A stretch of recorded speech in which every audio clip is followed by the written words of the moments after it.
thank you for coming. Thank you, everybody. Not everybody might know me. I'm Phyllis Rubin. I'm the head of the Social Action Committee at Temple Har Zion. And some of my committee is here and some other guests are here. Some from the Minion are here, I know. Some from Saturday Services are here. Some who used to come to my Social Action Committee, Kayla.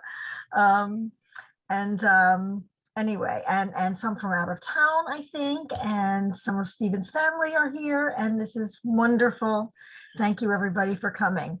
I don't know that Steven, that you know this, but we have a lot of things pulling us in different directions today.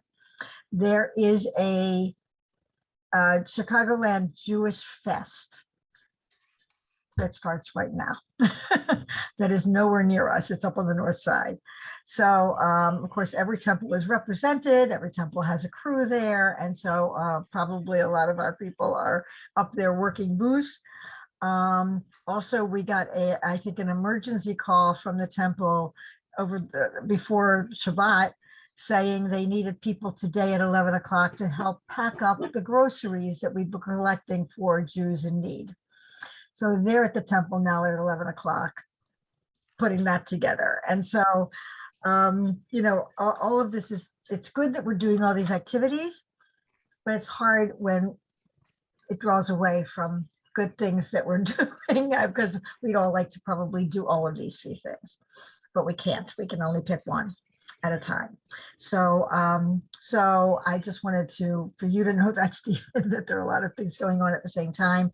We are recording this, as you all know, so the people who are not able to come will be able to hear this talk. We're delighted to have you, Stevan Weine, to come talk to us about what you have learned in your work about the mental health of refugees. There are more and more refugees in the world. I looked it up this morning. Over 100 million refugees were counted in the first months of 2022.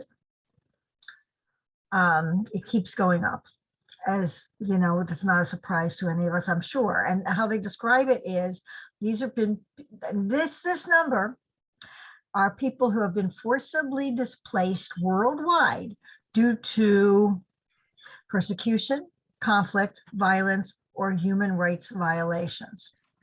It includes internally displaced people. So these are moving within their country, asylum seekers, and Steven, maybe you can help with this. I don't know.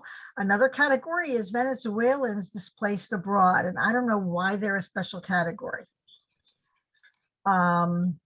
I didn't have time to look that one up. I also want to say we're going to get climate refugees, because there are increasingly places on the earth that are uninhabitable, where people can't make a living. And so people are going to leave those places, first go to their big cities, and then leave the country.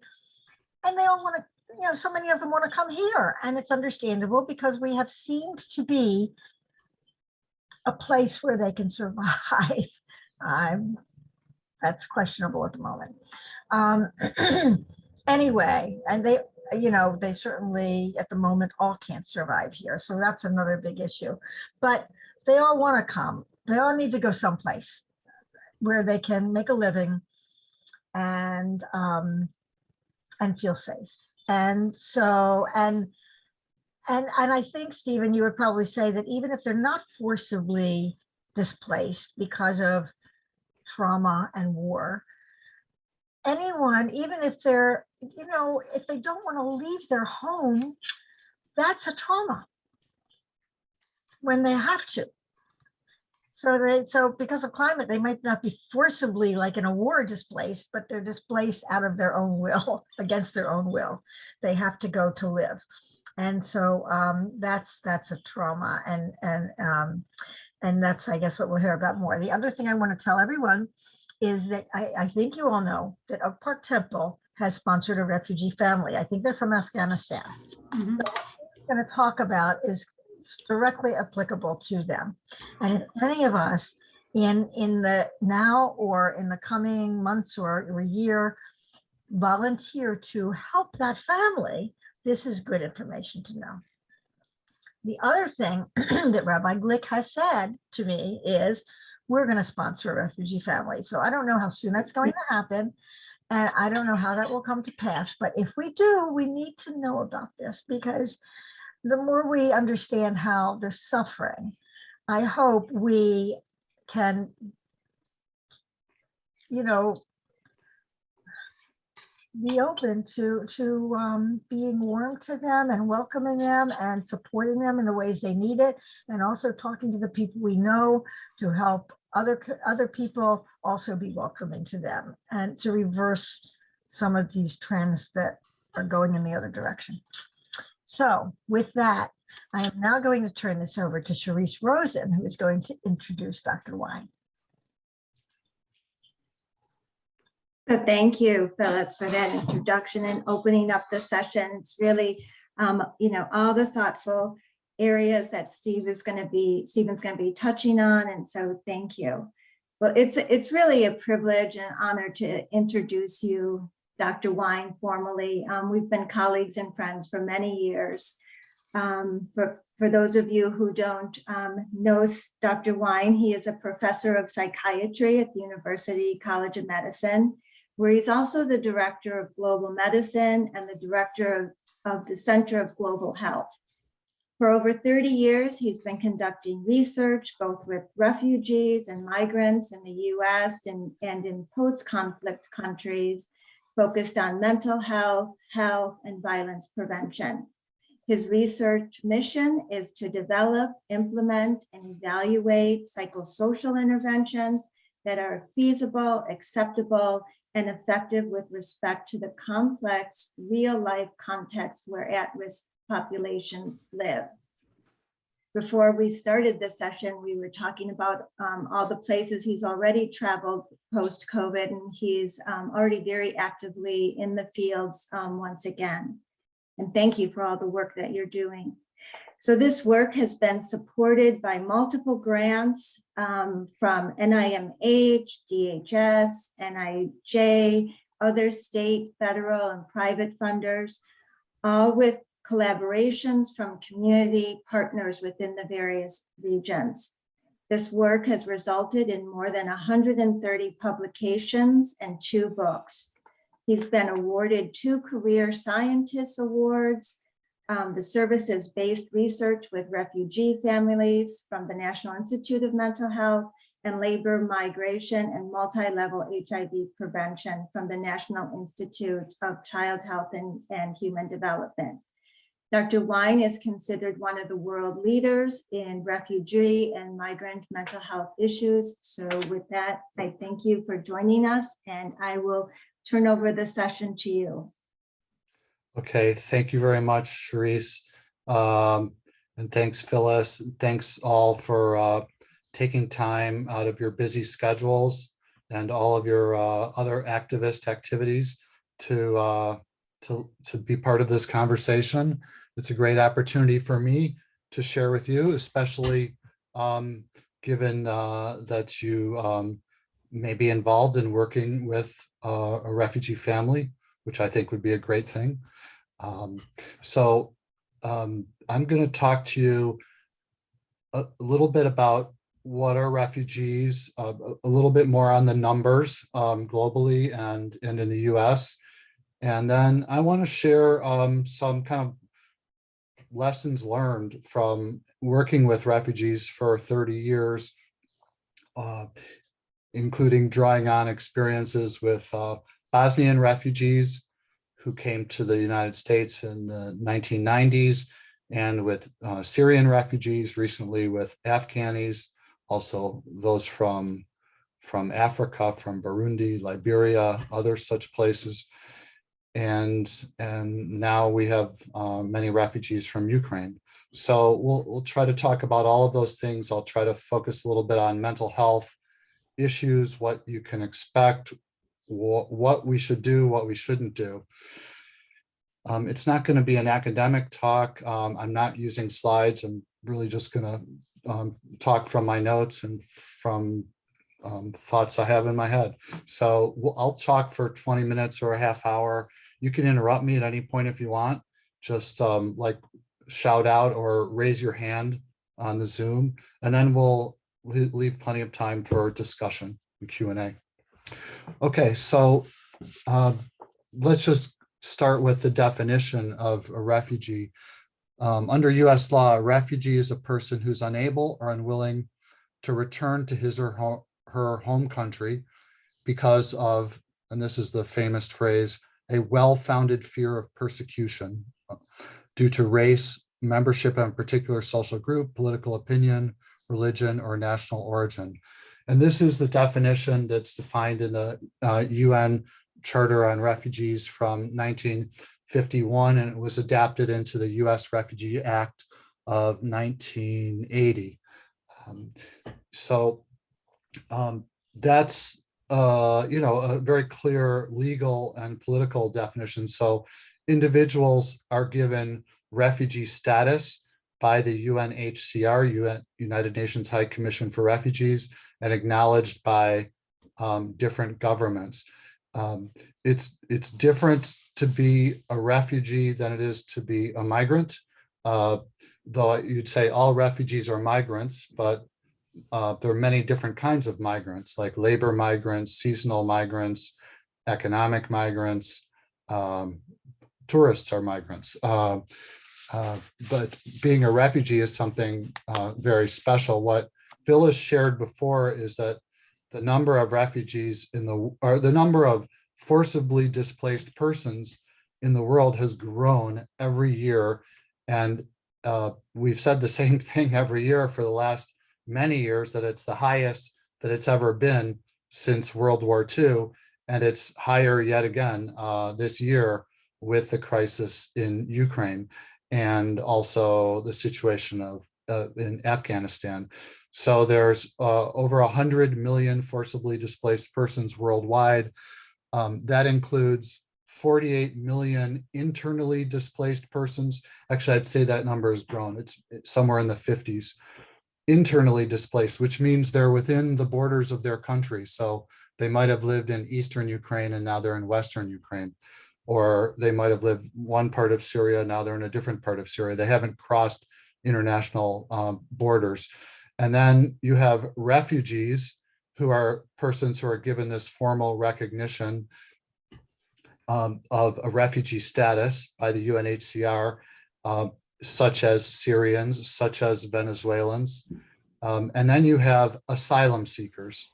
Asylum seekers are persons who are crossing borders and going into another country on their own will. And then they go through a legal process within that country to try to get asylum.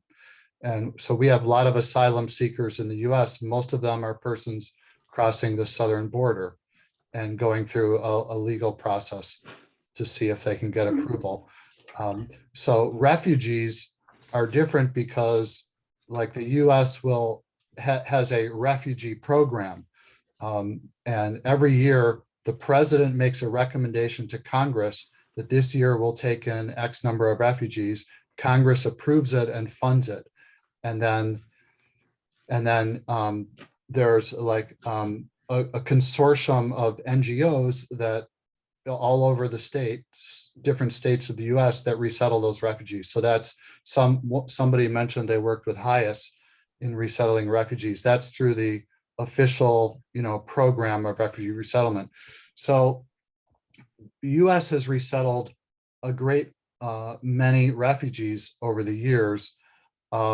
There were, in the years of the Soviet Union and Jews who were seeking to leave the Soviet Union, about 200,000 a year would come to the United States. And you probably know some of them. Maybe some of you are some of those people. They're, of course, all over the states, and a lot in Chicago. And then the numbers went down, and then the number increased in the mid 1990s with the coming of Bosnian refugees. And you may know, but Chicago resettled a lot of Bosnian refugees. In fact, that's the reason I moved to Chicago from Connecticut, because I had an opportunity to be a part of the work with Bosnian refugees here. And Chicago became the city with the largest number of Bosnian refugees in the United States, some 30,000. And Chicago and the state of Illinois historically has had a very strong refugee resettlement system that the Jewish community was very involved in, incidentally. And I'd say one of the best in the country, led by a man who's since retired, named Ed Silverman. And so the Chicago and Illinois has done a lot of work with refugees, but so have many other states. States that receive a lot of refugees include New York, Texas, California, Florida, for example. There used to be a tradition of refugees going only to cities, because in cities it was easy to find housing and employment for refugees.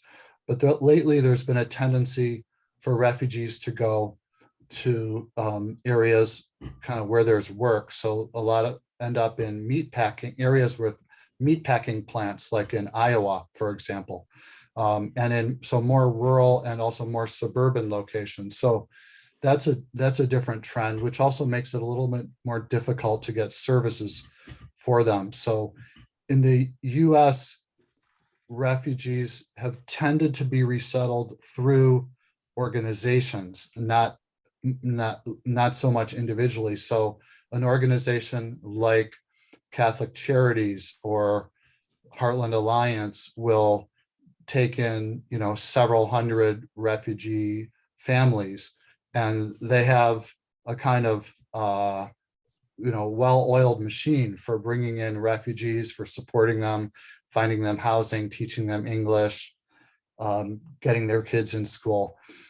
And unfortunately, what happened is during the Trump administration, because of the Muslim ban and other anti-immigrant, anti-refugee sentiments, the refugee resettlement system was largely dismantled. And so a lot of the strengths and resources that we had took a huge hit. And so people were looking to the Biden administration to build that up again. And we're disappointed at President Biden's first numbers that he offered of increasing the number of refugees to like 20,000, I think. But then what quickly happened was the crisis in Afghanistan, and over, I think, 150,000 Afghans came in an emergency situation. So that number has gone up. Now, interestingly, the Afghans were resettled in a different way than is typical. They went through kind of military operations immediately to military bases around the United States. So there were a lot of them in a military base in Wisconsin, others in New Jersey, others in Virginia. So they would take, 30,000 people and put them on one of these bases. And there they would go through all the clearances, security clearances and health clearances that typically would be done abroad before they come here. So now for this group of people, that's happening on those bases. But the Office of Refugee Resettlement, which is the part of the US government that manages refugees, has also initiated mental health and support activities for those refugees. In fact, my colleague at UIC, Mary Bunn, has been very involved in that. She has a grant from Office of Refugee Resettlement to do a lot of family support and education work on those military bases. So that's good, because they're getting something before they come to the communities. Now those people are basically being sent to places like, your neighboring synagogue in Chicago to join a community and get settled. So let's see. I want to just say, before I dive more into what's happening in the US, just a few more big picture thoughts. The largest source of refugees until the Ukraine crisis was Syrians. There were like 7 million Syrian refugees around the world. The second largest is Venezuelan, 4 million. The third largest, Afghanis. Uh, the country that is the largest refugee hosting country in the world is Turkey, which has some 4 million refugees. The second largest country is Colombia, which has all the Venezuelans, and then Uganda, which has a lot of people from South Sudan and Somalia. So compared to the US, these countries have huge numbers more than we do. That's very important to keep in mind. Most refugees end up in low-income countries who don't have the capacity to, provide even basic mental health services for their own people, and then they get huge numbers of refugees. For example, in October, I was in Turkey, and I'm working with the Turkish Red Crescent, which is like the Red Cross that is responsible for providing mental health support for 3 million refugees or 4 million refugees in Turkey. And we went to many different cities in Turkey where there would be a town of 100,000 people that has 300,000 Syrian refugees. So can you imagine what kind of, how much that would overwhelm a city on all levels: schools, healthcare, housing, jobs, mental health. And yet they're doing a decent job, I would say. So that's important because they provide a model for like what's happening in places like Poland and Moldova and Bulgaria, who have received a lot of Ukrainian refugees. So some 7 million people from Ukraine have crossed the border and gone out of the country. There's, I think, 3 million officially registered Ukrainian refugees in European countries, which means a lot of them are not officially registered. They're just there. A place like Poland has over 1 million. A place like Moldova has a huge number. Moldova is a poor country. And so how are they supposed to manage that? A big challenge. Poland is doing a little bit better, but still overwhelmed. I spoke with a psychologist from Poland 2 weeks ago about this. So compared to those places, the US is a rich country with a lot of resources. So resettlement here is, I'd say, a smoother operation, or potentially a smoother operation, but it's not without its challenges. The US refugee resettlement system is one of tough love, is how an Obama level official described it a few weeks ago in a meeting that we had. Tough love because we expect people to immediately get jobs and work towards financial independence. So what that means is you might have been a doctor or an engineer in your country, but when you come here, you're going to be cleaning hotel rooms, you're going to be working in a factory, you're going to be delivering pizzas, working construction, anything to make a buck and to pay your rent and things like that. And so that's very hard for refugees, for people especially who came from middle class or upper middle class or professional class, who had a certain status, and now there's a huge drop in status. Very hard for men, especially, and sets them up for a lot of mental health and kind of adjustment issues. On the other hand, you have women in families who may not be used to working, and in more, let's say, conservative Muslim families, for example, may not even be used to being out of the house, but in order to survive, they need to work. And so what you see is that superimposed on the challenges of coping with trauma and coming from one country to another is our great economic challenges, and also kind of challenges to traditional gender roles and to very patriarchal organizations. So that becomes a really important issue because there are some families that welcome those changes and make the adjustment, and some families that resist them. And this sets them up for all kinds of problems with domestic violence, with mental health problems, alcohol, substance abuse, things like that. So we have or just a few more words about the US system. So traditionally, you would be settled by an agency and you would be given housing, English classes, job, and then you would be expected to work within a very short amount of time. You would have access to health services and mental health services. Your kids would be registered in school. Some schools have official refugee programs where kids can get educated in their language while they're still learning English.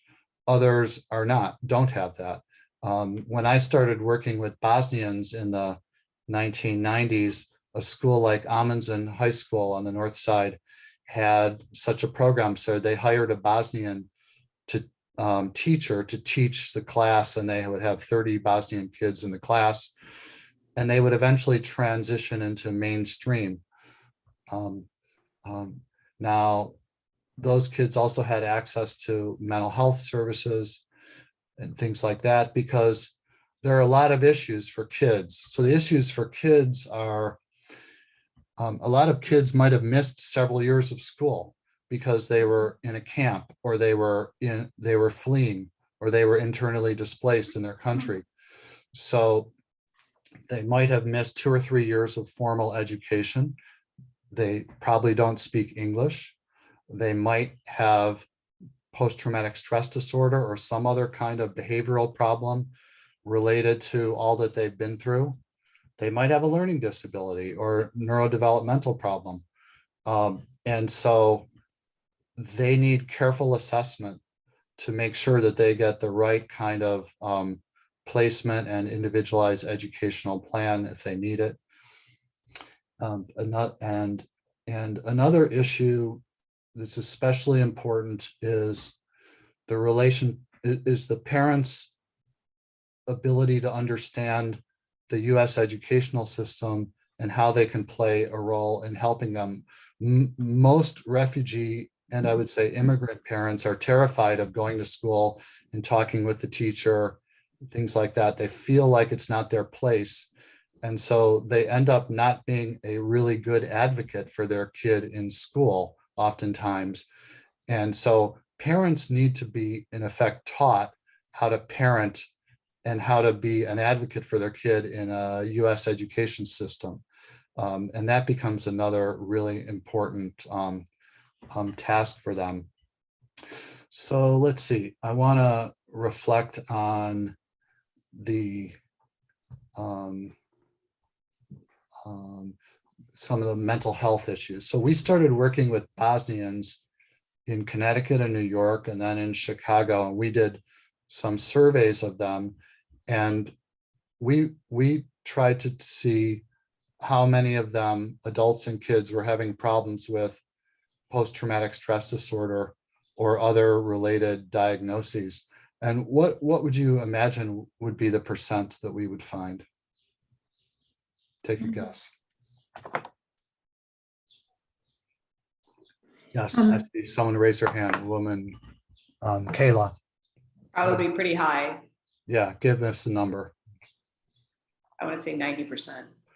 Well, that would be extremely high, wouldn't it? I would say that 100% of them were exposed to traumas like, being under siege, being shot at, being shelled, their house being destroyed, things being stolen, watching loved ones being killed in front of them, being starved, being in a concentration camp. I mean, really horrific things, being tortured, or watching someone being tortured, being raped. So 100% are exposed to different dimensions of that. But not all of them develop post-traumatic stress disorder. I'd say that if I remember correctly, the number was closer to 60%, which is pretty high. I think since then, there's been a bunch of different studies of different refugee populations around the world. And maybe 30 to 40% of refugees will develop post-traumatic stress disorder. But that's high compared to, say, even US combat veterans. The percent of US combat veterans that develops PTSD is something like 20%. So recognize that not everyone develops post-traumatic stress disorder, but a lot of them might develop other kinds of less severe forms of emotional distress or problems with interpersonal relations that just don't raise the level of being diagnosed. Someone mentioned that their parents were Holocaust survivors. Well, they've done even studies amongst Holocaust survivors. You know, not all Holocaust survivors have post-traumatic stress disorder, but it can still affect family relations and identity and openness in important ways. So let's recognize that there's a range of different responses, but there's a lot of needs. And we know the kinds of people who are more likely to have needs. That's been demonstrated in some of our work and other work. More women than men are going to have overt mental health symptoms. There are going to be more people who've had a significant interpersonal loss, like losing a husband or a child, for example. More people who've had physical injury as well. People who have had pre-existing conditions of depression or some other mental health problem, and people who have continued difficulty in the US or in whatever country of resettlement. So, for example, we speak of, when we talk about refugees, we talk about their exposure to war-related traumatic stress in their country, but then we also speak of what we call displacement stressors in the country of resettlement. What are displacement stressors?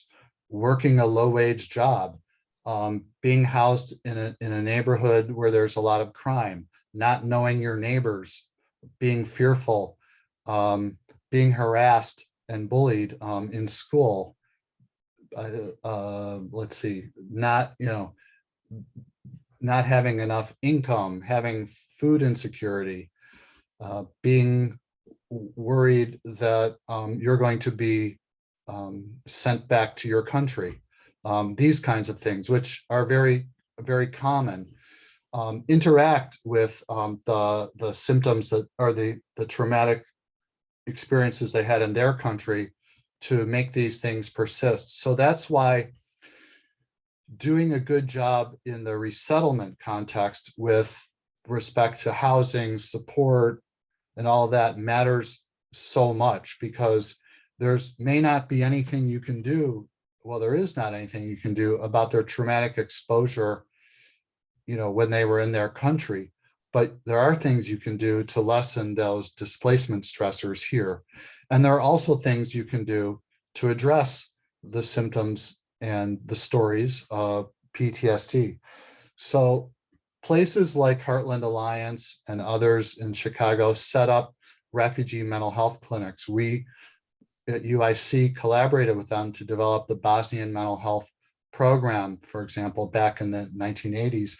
And we treated thousands of people with who came and had PTSD and depression and other such problems. They were treated with psychotherapy. They were treated with medications. They were treated in groups, in school-based activities, and kids got other activities. They were in sports clubs, and they got, after-school programs in libraries that were very, very helpful to them. And I would say that all of these things were good, but I learned some lessons from those that I think I'd like to share with you, and maybe kind of list of do's and don'ts. So what are some of the don'ts? Don't focus, just on those willing to self-select to be mental health patients. So we estimated that somewhere like 40% of Bosnians, and I think the same would be true for any refugee group, had above a clinical threshold of PTSD or depression. That means they should get treated. And yet we estimated that due to all of the efforts of all the people who were working to help them, maybe 8% of them actually got help. So that means there's a gap of about 30% of persons who are having diagnosable conditions but not getting help. But our systems of care were more designed to help those who were willing to admit to being a mental patient, which, for which there's a lot of stigma. Because in a place like Bosnia or Ukraine, and I've been to Ukraine a couple of years ago and talked with mental health professionals, and for sure in Afghanistan as well, there's not a tradition of seeking mental health support or psychosocial support for everyday problems or for even extreme hardships. Psychiatry and mental health is for schizophrenia and severe mental health problems. And psychiatrists themselves think of themselves as schizophrenia doctors. They don't think of themselves as people who help with common mental health disorders like trauma-related problems or depression. So there's a high stigma. So that means if you're thinking about getting mental health service, people are going to ask, what's wrong with you? Why are you, you should be able to handle this. You shouldn't need to get these things. What's wrong with you? What's wrong with your family? And these are cultures which have a very strong family kind of clan system. So you're worried not only what do they think of you, but you'll never be able to marry off your daughter if anyone knows that you've sought mental health services. So a lot of work has to be done to educate the community, educate people to overcome those kinds of assumptions about mental health care. And what we do in this work is we really don't come on strong with psychiatry and mental health. In fact, we rarely use those terms. We'll talk just more about coping with difficult experiences. We'll talk about support for women, men, and children. We'll try, not to shoot ourselves in the foot by making it all sound too psychiatric and too mental health. So I would say that's important when if you're a host family and you're talking with someone about the issues that they're dealing with, just talk about how are you sleeping and how are the memories that you're having, and don't get into any kind of mental health terminology. We help people with sleep problems. We help people who are bothered by memories. We don't say we're treating your disorder, things like that. Another don't over rely on medications. There's a tendency to over medicalize post-traumatic stress disorder and such problems. These are people who have a great deal of strength. Just to be in that small subgroup of people who've made it out of their country and made it to the US took a lot of strength, a lot of resilience. And, these are often not people who have some kind of pre-existing condition. So they're tough, they're resilient, and they can often get by with a lot of, psychosocial support, economic support, social support. So don't go quickly to jump to medications. Some people will need medications for sure. And I'm talking like antidepressant medications to treat PTSD, but they can make great use of other kinds of supports. And what they especially don't have is they tend to have lost their family support network and lost their social support network, which are things we all take for granted. But when you're in a strange city and you don't have family around, you don't have people you can trust, you don't even know your neighbors, then you feel very, very isolated. That's why what you can do as a host community or as a host synagogue is so very important, because you're replacing that void with real human connections. And the kind of connections that you would make with a refugee family, I'd say, are like none other. And they would be very satisfying to you as to the refugees themselves. People often ask, what's it like to work with refugees? So hard to hear their stories. And And the story you'd hear from me and others is that, yes, there is a lot of pain and hardship, and you have to be able to absorb those stories, but it's far more, empowering and inspiring than it is hard, I would say, overall. So a few other do's and don'ts, and then I'm going to wrap it up and we could have questions and answers, hopefully. Don't assume that one size fits all. You have persons who are, rock stars and kids who are ready to go to college. And then you have kids who need a lot of special support and, might have some kind of brain-based problem. And the same goes for adults. Don't assume that the resilient processes that they learned in country or in flight are the same resilient processes that they need here. For example, as I said before, parents need to be much more involved in their kids' lives to advocate them, to keep them safe, to keep them out of trouble in the US than in their former country. And parents tend to assume, now I'm in the US, like they're not going to get shelled or tortured. They're okay, I can be hands off. And that's actually not true. They have to be very hands-on in order to protect them from common problems like gangs and crime and drugs and sex trafficking, things like that. So some do's, we develop, there's a recommendation to develop what's called a multi-tiered approach. It looks like a triangle. And so at the top, you have specialized mental health services provided by people like me or Charisse, professional psychologists or psychiatrists. But at the lower levels, you have more like family and community support provided for people who have who have some risks, but maybe don't have a full-blown mental disorder. So who provides those? So those are provided more by trained persons in the community who are lay persons or community health workers or teachers or soccer coaches or imams or people in any faith-based community.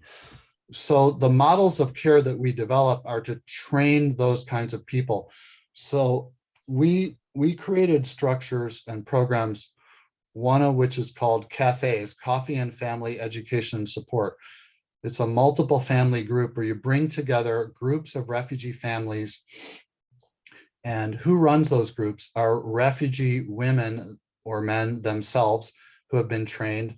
And they're like 6 to 8 sessions, well, actually 4 to 8 sessions. And you bring together parents and kids, and it's a kind of education and support group. And so you teach them a variety of things. You teach them about how to be a strong family in the context of displacement and refugee experience. You teach them about trauma and PTSD. You teach them strategies of self-management. How do you do stress reduction and all that kind of stuff? You teach them how to get services if they need them. You teach them how to manage family conversations about these issues so people aren't re-traumatizing each other. And we've been able to do those things in the US and in like Turkey with Syrian refugees. And we've shown that families have had strengthened resilient processes and have had decreased trauma and PTSD. So for a lot of people, that's enough. They don't need formal mental health services. They need something less intensive like that. You got to work in schools to help children and parents in schools, as I mentioned before. You got to work with law enforcement to help families to be not afraid of law enforcement and to help them to address problems like domestic violence. And you got to provide support and resources to host families, like maybe in your synagogue or the synagogue nearby. And then you got to find ways to focus on men. One of the ways that we did it is through an intervention called testimony psychotherapy. Men might not want to come and get therapy, but men like to talk about their experience and like to talk about politics and war and things like that. So what happens if you give them a special place to tell their story? Well, there's a kind of tradition of having people tell their story. Well, that actually in some ways began with working with Holocaust survivors, but it's been done in other contexts too, like for example, in Chile during the Pinochet regime. Well, we did that with Bosnian refugees and with other refugees, and we found that if done in the right kind of condition, the right kind of way, it can decrease their PTSD, depression very significantly. So it can be like therapy, but it's not called therapy. Perfect for men who would never accept therapy. So there you have it, a few do's and don'ts and my overview of the situation. Why don't I open it up for any questions and comments, discussion that you might have? I have two questions. Yep. The first may not be your bailiwick, but perhaps you can shed some light. With the Ukraine crisis, when so many women fled into Poland and were rescued not by refugee organizations, but by everyday people, there was some concern that not everyone who came to the border to take them home were taking them actually to safe places. They may have actually been victims of human trafficking. Do you know if any organization is looking into this or watching it? Yes, I think that that's a concern of UN organization, of local law enforcement, and of NGOs. But it's kind of the Wild West out there. So there are always nefarious and criminal elements who will prey upon refugees. And sex trafficking is one problem. Another problem that we see is extremist organizations preying upon them and trying to convert them to violent extremism. And other kinds of issues. So that's going to happen. But what I've heard is that there's been good mobilization by local schools, local public health organizations, mental health societies, NGOs, to try to put things together. And I hear that there's a lot of good help being provided. One other question is, what organizations do you believe are worthy of our financial support in looking after refugees and immigrants who have physical and emotional needs that need to be met? Internationally or domestically? Domestically. Domestically. Well, there's a bunch of different NGOs in Chicago that provide help for refugees. I think overall they all do a good job. I mentioned some of their names before, like Heartland Alliance and others, and I can send you their names as well. And I think they all do a nice job. And there's another organization called Med Global that I happen to be on the board of, which is kind of based in Chicago, but it does refugee health and mental health globally, which is a really good organization. I suggest looking at them. And I can provide you some other names. Thank you. In an email. And also, you mentioned that there's organizations like in Florida. Do you know any, do you know the network in Florida and how to best engage with or support? I know people down there. One of my good friends, Dina Bierman, she's a Jewish refugee from the Soviet Union, came here as a kid, who grew up to become a psychologist. She was the head of refugee resettlement, of mental health and refugee resettlement for the Office of Refugee Resettlement of the US government. And then she was a professor at UIC, and now she's a professor at the University of Miami. And she's a good colleague. But so I could connect you with her if you want, and she knows the organizations down there. Great, thank you. One thing I wanted to ask was, well, as I said earlier, my mother was a Holocaust, both my parents were Holocaust survivors.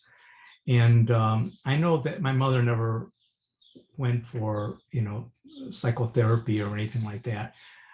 But however, she did talk to her doctor, who was, he was a Jewish doctor and, came from the old country, and she had comfort with him. So I just wondered if there's, if, the medical, providers, are able to, help, in terms of either directing them to other help or something like that. Yeah, good point. I'm really glad you brought that up.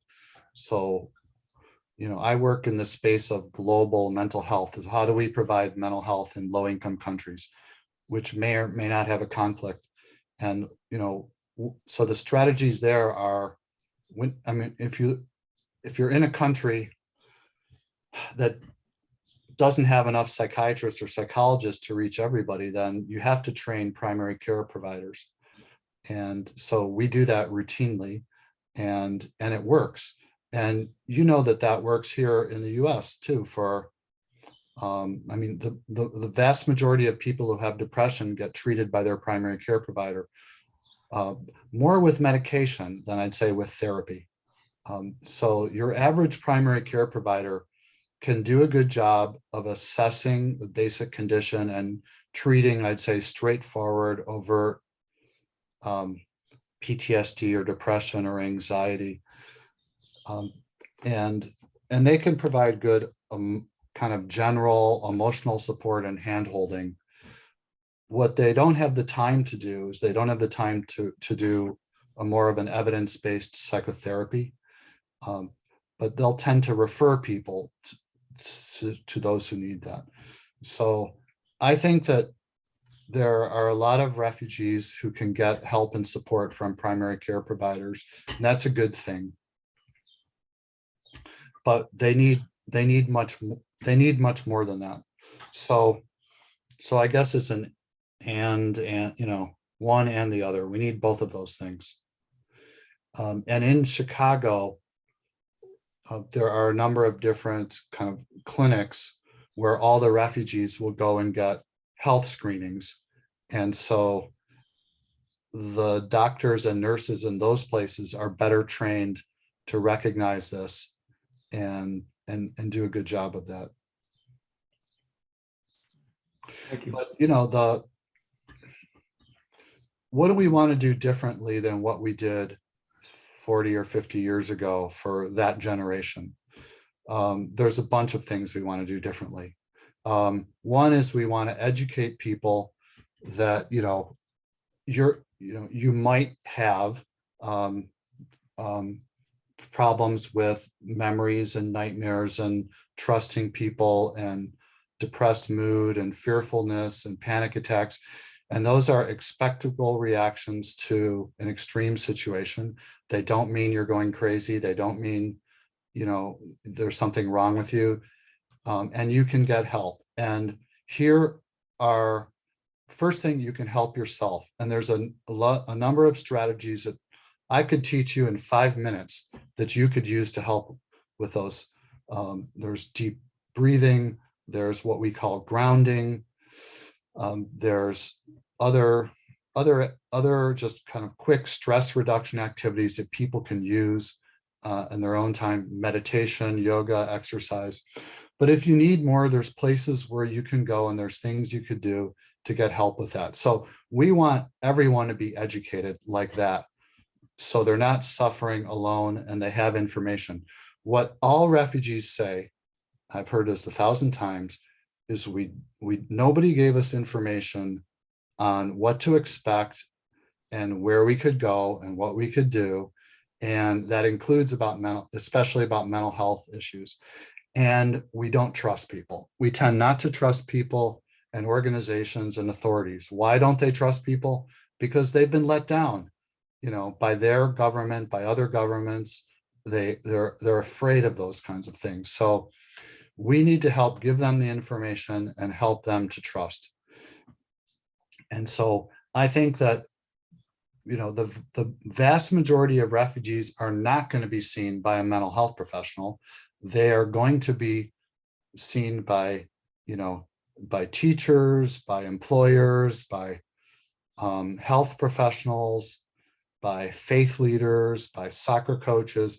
And so what our job is to educate those people about how they can be most supportive of refugees, and in day-to-day, non-pathologized, non-clinical interactions, and then how they can then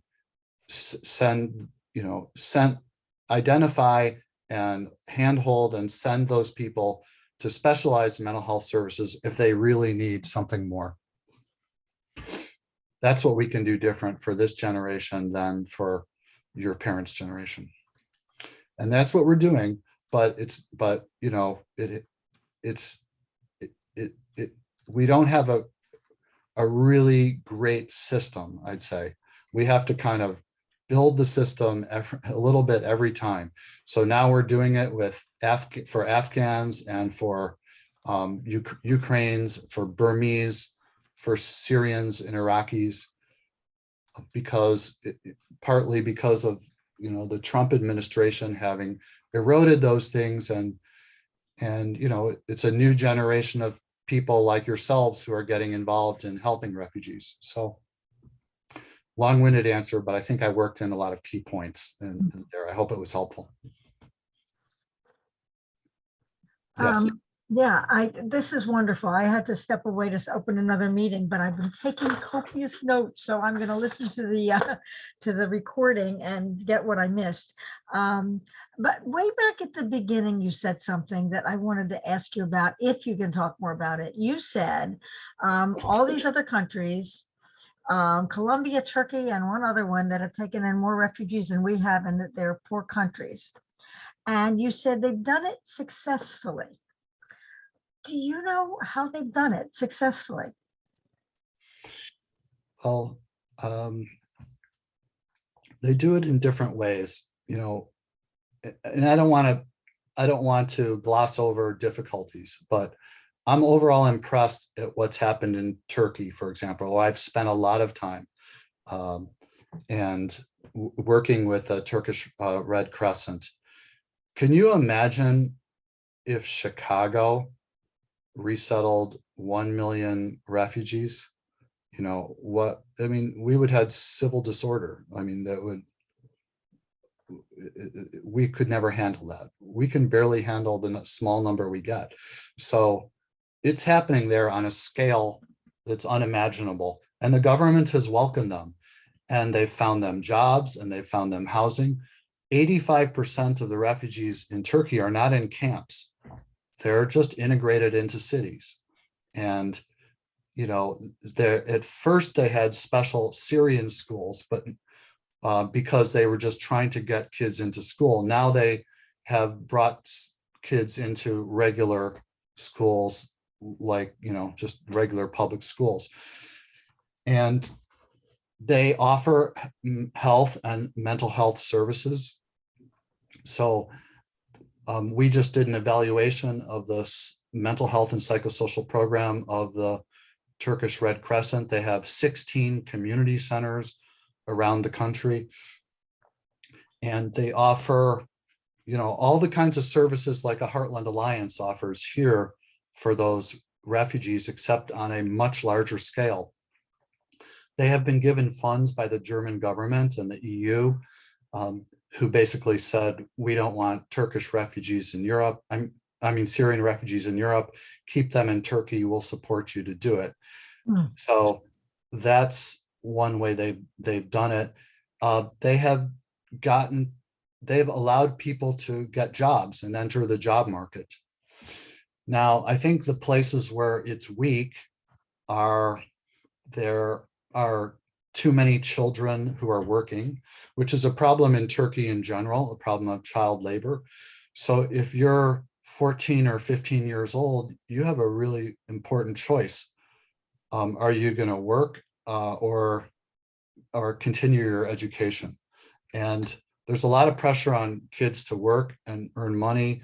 And there's a lot of pressure on young age girls to get into early marriage, and which in part has economic benefits because there's a dowry attached. So, and why often do kids leave education? Because there's bullying in schools, terrible bullying of Syrians from Turks. So, but they've done some successful things to help with that. So I guess where I think it's working is when you have a kind of whole of community approach, you know, to make it possible for kids to attend schools, to get jobs, to get housing, health, mental health, and do it on a scale which is unimaginable in the United States.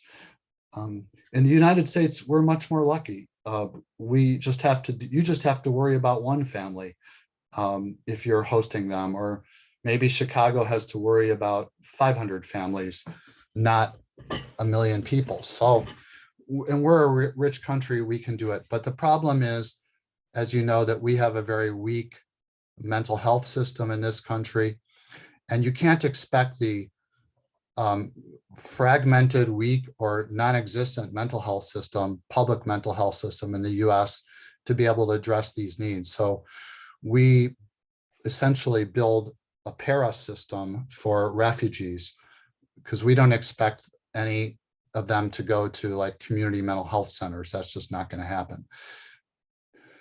So, you know, those are some ideas about what's working and what's not working. Yeah, I have a little story. You were talking about what this was not the topic I just brought up, but you know what families coming in, the things to help them feel comfortable. And I don't know if you mentioned eating, because they might come here from a culture that has a lot of different kinds of food, and they're not used to our hamburgers and whatever else we have here. You might have mentioned that, but that's another thing that they have to deal with. But we, I think, was it the Zamora family from our temple brought in and helped to support that? I think so. I don't know how they did it. It wasn't through any major agency, I don't think. But they brought in a family also.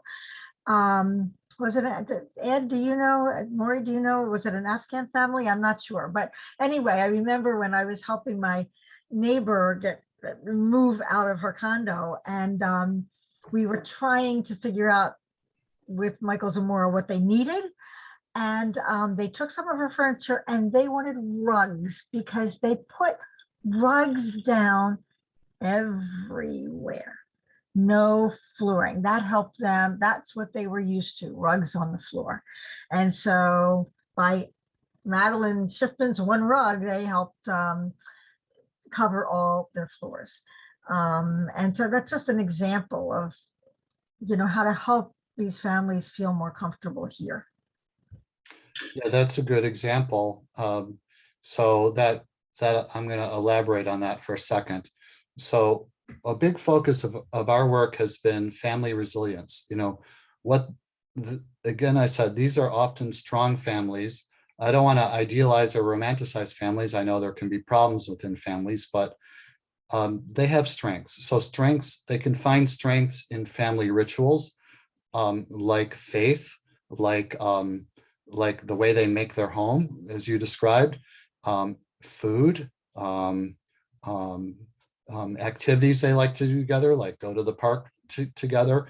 And so one thing that you can do to help support them is to help maintain those family rituals in a strange new place where there are a lot of forces that are working against those rituals. Like if people are working different hours and kids are in school, it can be hard to get together for a family meal. But having at least one family meal every week is a very important kind of resilience building activity. So is other things like connecting with other families around that are from your community, connecting with a religious community, just trying to make the best out of living in this new space. And for most families, it's a hybrid kind of thing. Our models of cultural adjustment these days are hybrid models. Well, where in effect, you learn to be very American in certain ways, but you stay very Ukrainian or Syrian in other ways. It doesn't have to be an all or nothing thing. I think that's another thing we do different from the older generation, where you had to Americanize and leave behind the old world and just immerse yourself in the whole new culture. Well, that's not how we think these days. So you should be very American in terms of your expectations for success in school and work. But in terms of your culture, you can still be very whatever country you come from. Other things that families find very helpful in terms of resilient processes is providing solidarity and support for one another, and being a good listener. Another thing is allowing women to get empowered and to find a new role, a new activity in this culture. Another thing is that, let's see, I'm looking at a list here. Maintaining contact with those family members who are not with you, and finding ways to send money to them. People feel like they have to send all their money to their poor relatives still in Ukraine or in Syria. And so how do you strike a balance between supporting the family here and supporting the family back home? This is a big challenge. So these are the kinds of things that are really on their minds, and you can help them to kind of problem solve and think those through, and that would be very helpful. But I always remind them that your family is strong. You've always known how to be a strong family, but you're in a very different situation here. So you have to learn to be strong in different ways. And you need to make that adjustment. And so it takes different kinds of capacities, different kinds of leadership, different kinds of communication, and you're going to work that out, and we'll try to help you to make that adjustment.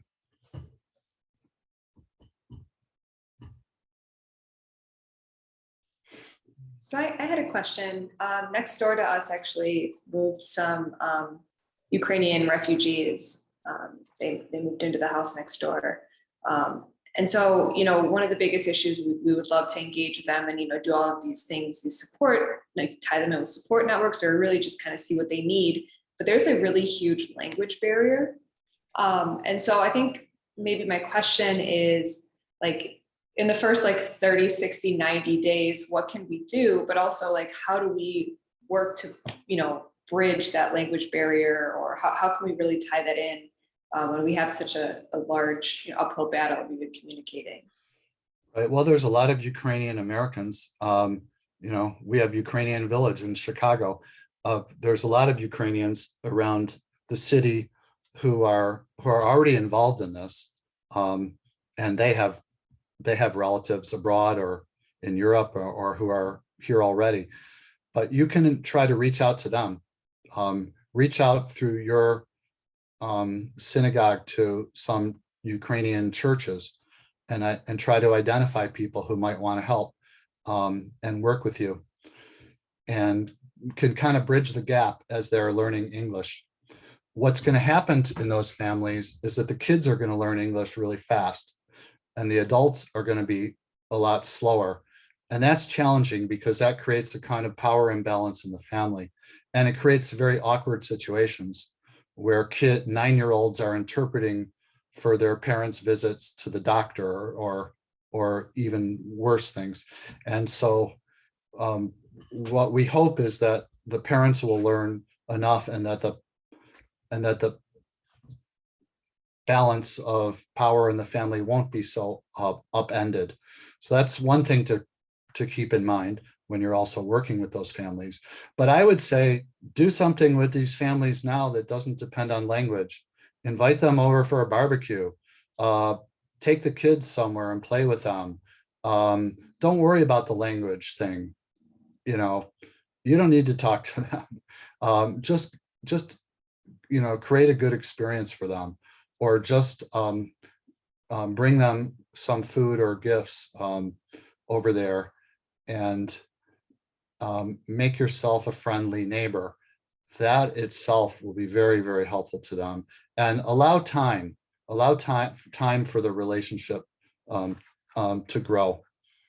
If they see that you're friendly and you don't have an agenda, you're not exploitative, you're not trying to convert them to another religion, you're not trying to plug them into you're not trying to make them mow your lawn or something like that, then they'll be fine with you, and you'll build a relationship over time. We have I'm thinking of refugee families in who we know very well. Some of the people on this call know them very well. They started like working in the farmers market in Evanston and became like a legend in the farmers market in Evanston. A friend of ours named Neb. And so if you could help make a connection like that, where they have an opportunity to get a job, you're not trying to do slave labor with them or something like that, but create opportunities for them, that could be very nice. Thank you. Any other thoughts or questions? So I have a question. So you brought up, the children in schools and integrating into school systems in the US.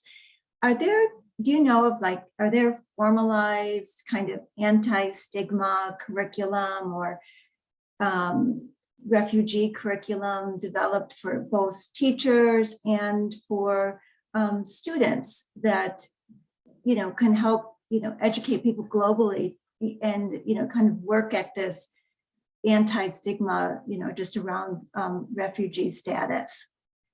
Stigma of being a refugee. Yeah, you talked about the bullying, and I know there's like curriculum around bullying, but just, really specific for, stigma around refugee status in the US, particularly for these young kids. I think that there are some things, but I'd have to look.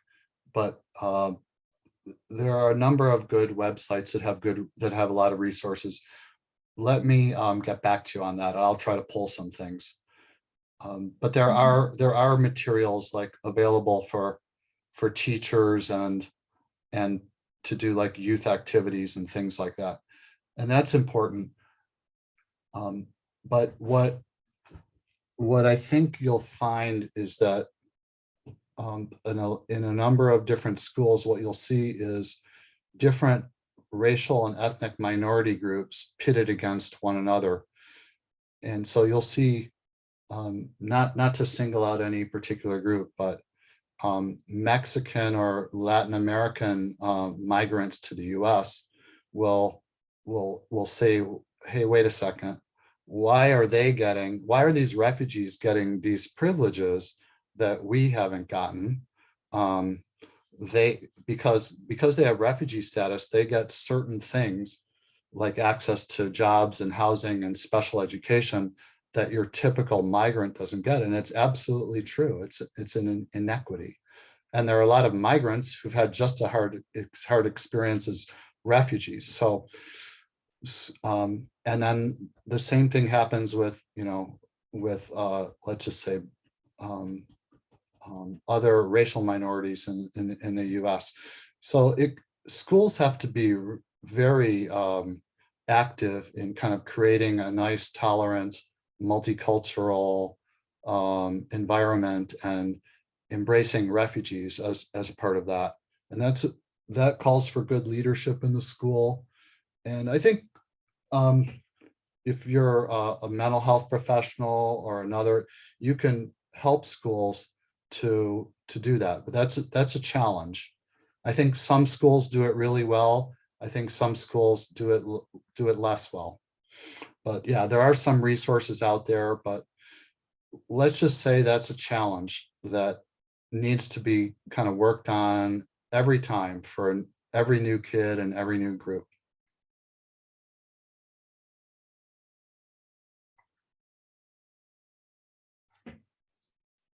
And then the other question I thought about as you were talking was around, risk of suicide, and if there's, an increased kind of suicide rate, and if there's, periods within the adjustment where people are more at risk or less at risk. And what is there? That's a really interesting question. I'm not aware of formal statistics on that, but I would say that in general, it's very low rate of suicide. Why? Because, one thing these refugees have is hope for the future. You have hope for building a new life in a new country, and hope for eventual return to your country.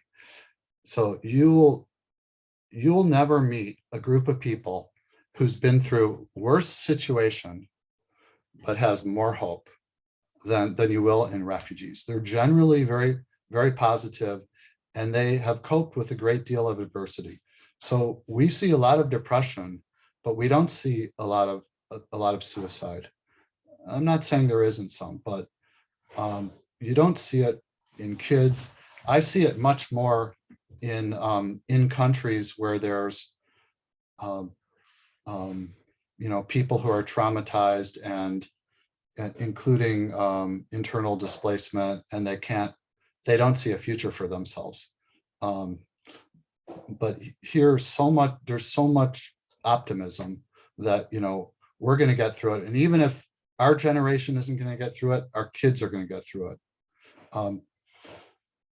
Yeah, so it kind of ties back into the resiliency that you're speaking of. That's interesting. Yeah. So that's less of a problem than other kinds of things are. Yeah. That's fascinating, really. I mean, it makes sense because these are people who were strong enough to get out of where they were. And that they're like fighters. And so even though it's hard here, they're not going to stop fighting. Yes. And that's why they're such a joy to work with. And, I would, if I were you, I would strongly recommend working with it. Overcome whatever logistical hurdles you have and get involved. It's a life-altering experience, not just for them, but for you. And you'll make friends that unlike you've ever made in your life. And so I would strongly recommend it.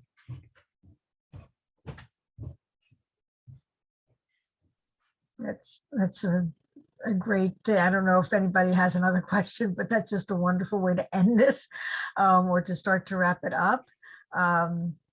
I think I'll turn over the Social Action Committee chair and work with the refugee family from Oak Park Temple. That's what I have to overcome my obstacles. So, but that's great. And I think what I did last time, Stevan, for the person who came to talk to us about climate change is I sort of did a little summary of what she talked about for our newsletter for people who might not want to take the time to listen to your talk. I hope they do. I'm going to push that. But I'm going to, watch it again and put in a little blurb to summarize this because it was wonderful. Okay, thank you. Thanks for the opportunity. You all asked really good questions, and I'm glad for your interests and advocacy, and I think you could do a great job in supporting one or more refugee families from whatever country. So I hope you get engaged, and if anyone wants to reach out to me, feel free to reach out to me. I'd be happy to chat with you and connect you to resources if that could be helpful. Great. Thank you very much. Really appreciate Yes, and I hope Thank you. I hope you saw all the compliments in the chat, Stevan. And thank you just for your very informative and brilliant description and talk. It was very helpful. Okay, thank you very much. I appreciate it. So Have a we've nice also- Sunday.